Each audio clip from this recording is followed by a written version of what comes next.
జగన్ విదేశీ టూర్‌కి వెళ్ళేటటువంటి సందర్భంలో దానికి కోర్ట్ పర్మిషన్ తీసుకోవాలి. కోర్ట్ పర్మిషన్ ఇచ్చినప్పుడు అందులో మరొక అంశం ఏంటంటే ఇక్కడ తను ఏ కాంటాక్ట్‌లో ఉంటాడు, ఏ నంబర్ అన్నటువంటిది ఇచ్చి వెళ్ళాలి.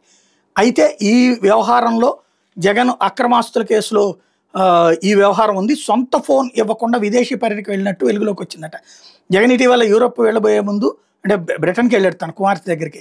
సిబిఐకి తన నెంబర్ కాకుండా మరొకరిది ఇచ్చారని, ఈ నేపథ్యంలో ఆ పర్యటన అనుమతిని రద్దు చేయాలంటే సిబిఐ కోర్టుని అధికారులు ఆశ్రయించారట. ఈ నెల 1 నుంచి 30వ తేదీ మధ్య 15 రోజుల పాటు యూరోప్ పర్యటనకు వెళ్తున్నానని, అందుకు అనుమతించాలని సిబిఐ కోర్టులో జగన్ పిటిషన్ వేసిన సంగతి విదేశాలకు వెళ్లే ముందు తన ఫోన్ నెంబరు, ఈమెయిల్ ఐడి సహా పర్యటన వివరాలు సమర్పించాలని షరతులు విధిస్తూ సిబిఐ కోర్టు అనుమతి మంజూరు చేసింది.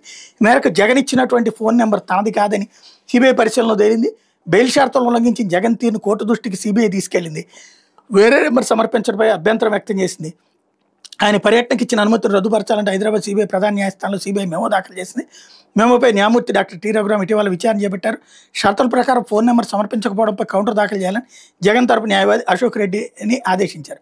ఆయన కౌంటర్ దాఖలు చేశాక మెమో మీద గురువారం కోర్టు విచారణ చేపట్టబోతుంది. ఇది ఒక చిన్న గేమ్, అంత మించేం లేదు.